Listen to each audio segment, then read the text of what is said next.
par le diable. Donc, en étant racheté, tu es racheté, mais tout ce qui t'appartient aussi est racheté. Quelqu'un dit Amen. Quelqu'un dit Amen. Donc, c'est de ça qu'on va parler ce soir, par la grâce, par la bonne grâce de Dieu. Quand Dieu va visiter Gédéon, on nous dit que Gédéon était dans une condition d'incapacité et d'infériorité. La condition dans laquelle il était ne lui permettait pas de se mouvoir et d'influencer. Alors que Dieu avait pour lui des projets, alors que Dieu avait pour lui un avenir, mais fort malheureusement, la condition dans laquelle il était une condition d'esclavage et d'incapacité. Alors quand Dieu va le visiter, il va faire en sorte que tout ce qui lui revient de droit lui soit, n'est-ce pas, manifeste. Selon Juge chapitre 6 au verset 12. L'ange de l'Éternel lui apparut et lui dit, l'Éternel est avec toi, vaillant héros. Il dit, l'Éternel est avec toi, vaillant héros. Et avant que Dieu ne le visite par cet ange, il n'était pas un héros vaillant. D'où la réplique, n'est-ce pas, au verset 13. Gédéon lui dit, ah, mon Seigneur, si l'Éternel est avec nous, pourquoi toutes ces choses nous arrivent-elles? Pourquoi toutes ces choses sont-elles arrivées? Et où sont tous ces prodiges que nos pères nous racontent quand ils disent, l'Éternel ne nous a-t-il pas fait monter hors d'Égypte? Maintenant, l'Éternel nous abandonne et il nous livre entre les mains de Madian. Voici la réplique de quelqu'un à qui Dieu dit, je suis avec toi. Avant cette visitation, il avait une conception, il avait une analyse, il avait une appréhension des choses, il avait un système de pensée. Quand Dieu visite quelqu'un, effectivement, la vie de la personne change. La personne change.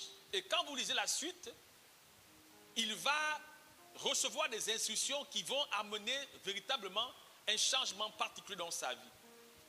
Dieu nous visite au travers de plusieurs circonstances. Et ce soir, on va voir que quand Dieu va visiter son peuple, il y aura des choses qui vont se manifester. Vous savez, bien aimé en Christ Jésus, prenons très au sérieux la grâce que nous avons d'être à l'église. Quand le Seigneur va visiter, il va visiter par Jésus. Alors Jésus est l'élément que Dieu va utiliser pour nous visiter. Et puis Jésus est la parole, d'où au commencement était la parole. Donc Dieu nous visite par sa parole en permettant des circonstances qui vont être résolues par la parole qui est Jésus. Il dit, dans notre verset de base, nous chassons par son peuple. Alors quand nous lisons Luc chapitre 1, verset 71, 74, 76, 77, 79, on va voir que Dieu va révéler beaucoup de choses qui feront partie de la visitation du Seigneur. Alors, selon Luc chapitre 1, 74, 71, 74, 76, 77, 79, je fais la lecture rapidement. Un sauveur qui nous délivre de nos ennemis et de la main de tous ceux qui nous haïssent. Alléluia.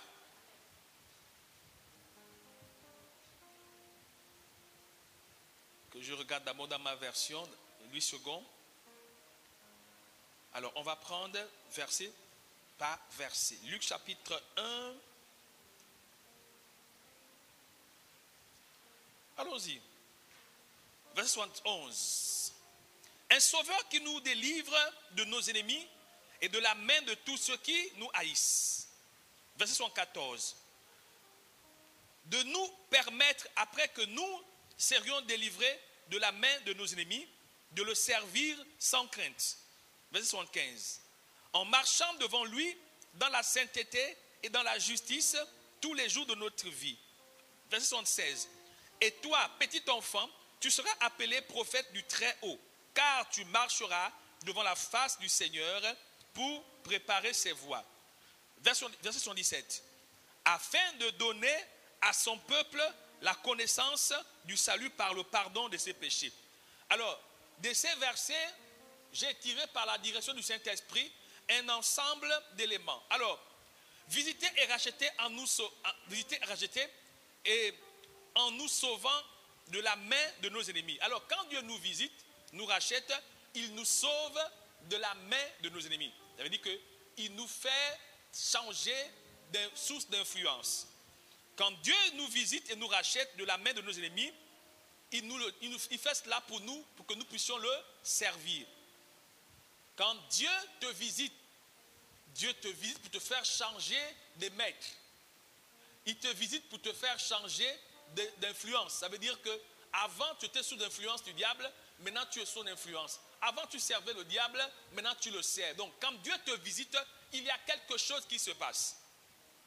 Visiter et racheter afin de marcher dans la sainteté et la justice. Quand Dieu nous visite, nous ne péchons plus, mais nous marchons dans la sainteté et dans la justice. Visiter et racheter afin de nous faire changer d'identité, de petit à grand. Donc, Dieu nous visite pour nous faire changer d'identité. Avant, on était des petits, après, on devient des serviteurs.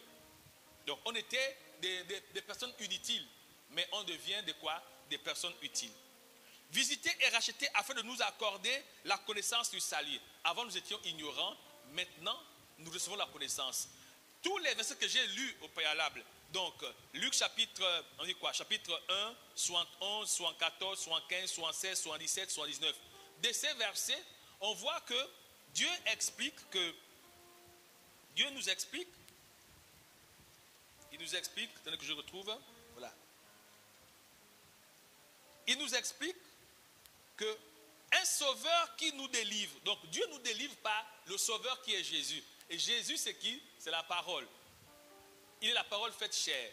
Donc quand on parle de Jésus, c'est une personne, mais caractérisée par la parole. Donc quand on parle de Jésus, on parle de la parole. Quand on parle de Dieu, on parle du Créateur. Quand on parle du Saint-Esprit, on parle de l'Esprit de Dieu qui est celui qui est sur la terre, qui représente la Trinité. Donc le Saint-Esprit est celui qui représente Dieu sur la terre. Quand on parle de Dieu, on parle du Créateur et de celui qui exauce. Quand on parle de Jésus, on parle du Sauveur et on parle de la parole. Quand on parle de Saint-Esprit, on parle de la puissance de Dieu, on parle de celui qui représente Dieu sur la terre. Donc, il faut souvent comprendre. Il est Dieu, l'Esprit de Dieu, qui opère sur la terre. Alléluia. Est-ce qu'on est là? Donc, pour l'enseignement, il faut avoir l'esprit disposé. Donc, si tu penses à tes problèmes, là, tu ne vas rien comprendre. Dis voisin, laisse d'abord tes problèmes passer. Dis voisin, oublie tes problèmes. Voilà. Donc, alors, on est en train de voir maintenant, on tire de ces versets les éléments fondamentaux qui nous permettent de comprendre. On a dit, visiter et sauver en nous sauvant de la main de Dieu. Donc, quand Dieu nous visite, il nous rachète, il nous sauve, n'est-ce pas? Il nous délivre de la main de nos ennemis. Donc, quand Dieu te visite, tu ne peux plus être sous le contrôle de Satan. 1. 2. Quand Dieu te visite, tu deviens son serviteur. Quand Dieu te visite, il te rachète. Tu ne sers plus Satan, tu le sers maintenant lui. 3. Quand Dieu te visite, tu marches dorénavant dans la sainteté. Il te rachète de la vie du péché. C'est-à-dire qu'avant tu marchais dans le péché, maintenant tu marches dans la sainteté. Ça c'est l'œuvre de la visitation et du rachat des dieux. Quand Dieu te visite, il te fait changer d'identité. De petit à prophète, donc de petit à serviteur d'exception. De rien à quelque chose si tu veux. Quand Dieu te visite, il t'accorde la révélation et la connaissance. Tu n'es plus un ignorant. Il te donne la connaissance parce que tu marches maintenant avec son esprit. Donc quand Dieu te visite, il t'accorde, n'est-ce pas, l'éclairage. Tu arrives dorénavant à identifier les œuvres des ténèbres. Il t'accorde la lumière. Quand Dieu te visite, il te visite afin d'être dirigé vers le chemin de l'éternité. On ne quitte pas le monde pour partir en enfer. On quitte le monde pour aller au ciel. Donc nous qui sommes ici à l'église ce soir, nous sommes à l'église parce qu'effectivement, nous sommes là pour être préparés afin d'aller au ciel. C'est pourquoi nous sommes là. Et le passage par le ciel nous permet de jouir des privilèges que Dieu a offerts à nos vies. Amen. C'est pourquoi, quand Dieu te visite, ta vie doit inéluctablement changer. Quand quelqu'un a été visité, cela se voit par effectivement un ensemble de grâces, un ensemble de changements, un ensemble de privilèges. Quand Dieu te visite, tu deviens un privilégié. Tu vis dans des grâces, tu vis dans des choses que d'autres n'ont pas. Ça, c'est la preuve ou sinon l'impact de la visitation du Seigneur. Tu ne peux pas être visité par le Seigneur et puis demeurer au même niveau. Ce n'est pas vrai. Alors, comment activer la visitation? Comment est-ce que quelqu'un peut-il activer la visitation? On active la visitation par une vie de consécration. On active la visitation par une vie de consécration. Dieu, en général, visite des gens qui font la différence. Vous savez l'histoire de Caïn et Abel. Les deux ont pris soin d'offrir à Dieu. Mais Dieu va agréer particulièrement ce que Abel va offrir à cause de la qualité de cela. Mais je voudrais, par une histoire merveilleuse, comprendre qu'effectivement, c'est nous qui avons la responsabilité d'attracter le regard de Dieu sur nos vies. C'est nous qui attirons le regard de Dieu. C'est nous qui attirons Dieu. Vous savez, Dieu est mort pour quiconque croit. Nous sommes dans Jean 3, 16. Dieu a tant aimé le monde qu'il a donné son Fils unique afin que quiconque croit en lui ne périsse point, mais qu'il ait la vie éternelle. Donc, Dieu a laissé libre l'accès aux promesses qu'il a faites. Dieu a donné un chemin accessible, compréhensible à quiconque veut. Quiconque veut, voilà. Il a donné un chemin qui n'est pas compliqué. Il dit, quiconque croit. La parole vient à tout le monde et c'est à chacun d'accepter ou de ne pas accepter. Vous savez, on est tous des serviteurs, mais on n'est pas tous des serviteurs d'exception. On est tous à l'église, mais on n'est pas tous qualitatifs. Et devenir qualitatif est un choix. C'est un choix. Donc, comment on fait pour attirer Dieu dans nos vies? Particulièrement, je m'adresse aux chrétiens, pas aux païens. Ça veut dire qu'on a accepté Jésus, on est baptisé, et puis on a l'église.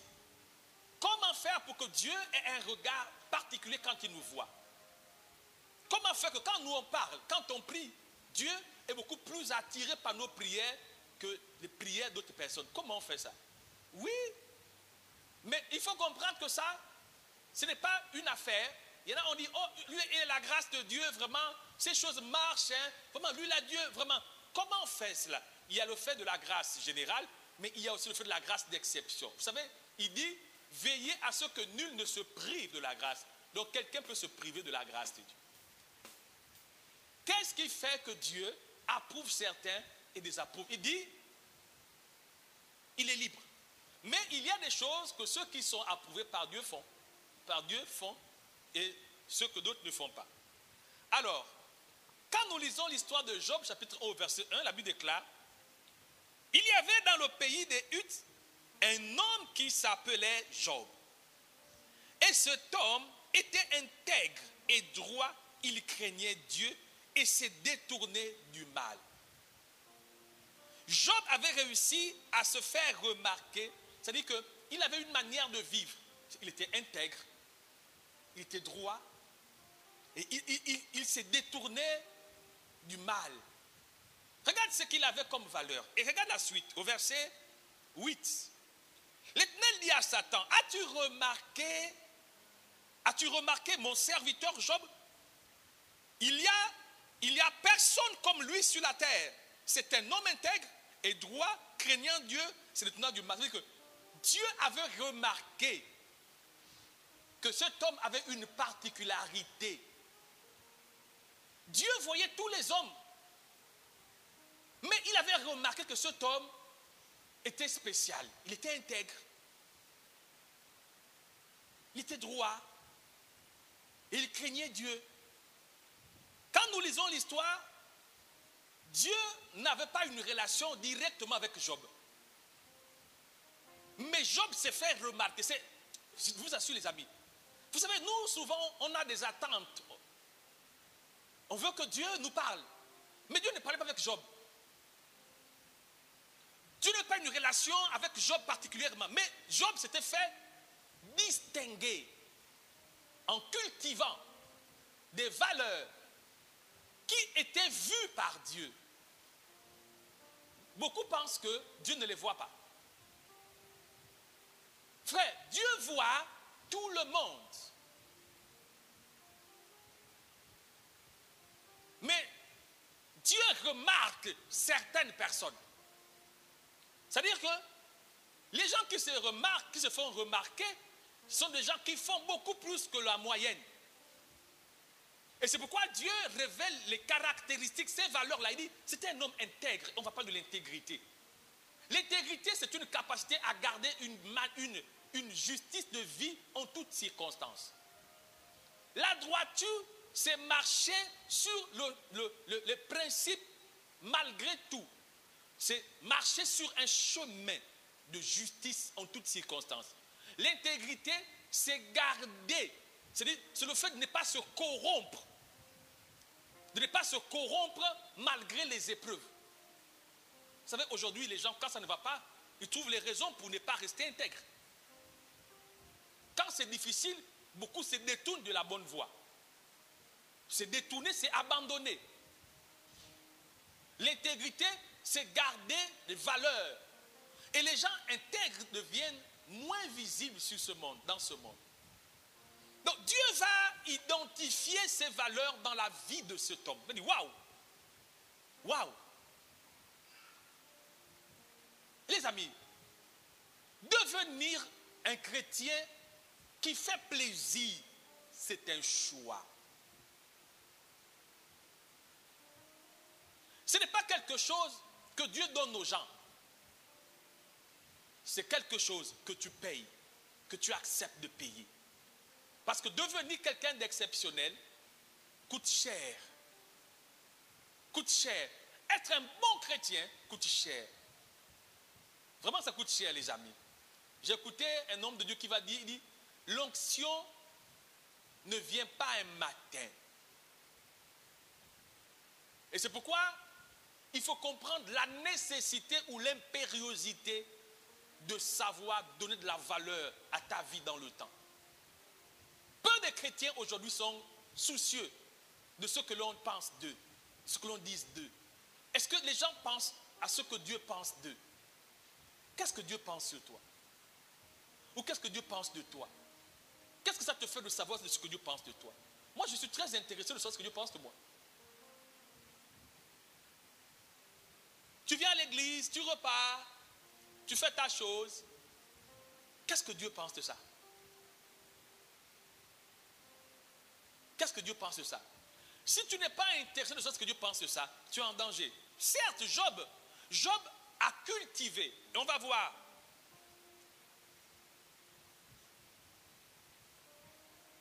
On va voir que Job avait une manière de vivre. Il avait une manière de vivre. C'est une des choses qui me fait mal aujourd'hui, c'est que les chrétiens n'ont pas d'orgueil. Pas l'orgueil de l'ego. Pas ce genre d'orgueil. L'orgueil par rapport aux valeurs. Je dis, je dois augmenter. Je dois être meilleur. C'est un genre d'orgueil. Il faut que ma vie brille. Il faut que ma vie impacte. Il faut que mon service impacte. C'est un genre d'orgueil. Je ne veux pas être qu'un serviteur, je viens, je sers, je pars. Non, il faut que mon service soit un service irrépréhensible. C'est-à-dire qu'un service sans tâche.